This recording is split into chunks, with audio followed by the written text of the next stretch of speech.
I grew up feeling invisible in my own house. When I was 9 years old, I once got a 90 on a math test after studying all week. I ran home excited to show my parents, hoping they would finally be proud of me. My dad looked at the paper for 2 seconds and just said, "Good," then went back to his phone. That was it. But when my younger sister got a 70 on her test, my parents ordered pizza, bought a cake, and invited relatives over like she had won an award. That was my childhood. No matter what I did, it was never special, but everything my sister did was celebrated. She grew up spoiled and used to getting whatever she wanted. When I was 15, she demanded my room so she could live there with her boyfriend. I thought my parents would finally stand up for me, but instead they told me to pack my things and leave. I was only 15 years old when my own family kicked me out of the house. That night I had nowhere to go. I ended up sleeping in an old rented car because it was the only place I could afford. I had to leave school and start looking for work just to survive. Eventually I found a small job at a local supermarket stocking shelves, and even though my life felt like it had fallen apart, I decided I would work harder than anyone else there because I had no other choice. Working at that supermarket changed my life. The owner, Mr. Han, was the first adult who ever truly noticed me. He saw how hard I worked and how serious I was about my job. I took every shift I could, worked late nights, early mornings, and never complained. Over time he trusted me more and more. By the time I was 18 I was supervising shifts, and by 21 I became the assistant manager.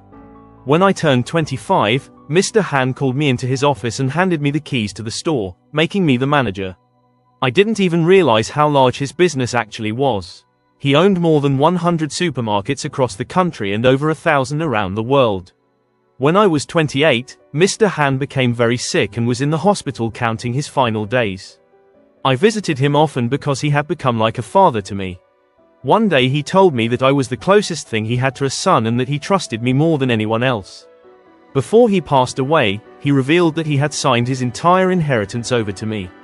His company, worth around $10 billion and operating thousands of supermarkets worldwide, was now in my hands. I promised him that I would protect everything he built and run it with the same dedication he had taught me. A few months after the inheritance, someone walked into my office without an appointment. It was my sister, who I hadn't seen in years. She sat down confidently and demanded that I give her 90% of the supermarket franchise and 10% to her husband, acting like she deserved it. Soon my parents arrived and started pressuring me, saying family should always share wealth. For the first time in my life, I calmly told them no. They left angry, and weeks later my house was broken into. Security cameras clearly recorded my sister, her husband, and even my parents breaking in, stealing property, and attacking security guards. I filed a lawsuit and the case went to court. The trial lasted months, but the evidence was undeniable because everything had been recorded. The judge ruled that their actions were serious crimes including assault, theft, and breaking and entering. In the end the court sentenced them all to 10 years in prison. As they were taken away, my sister shouted that I had ruined their lives.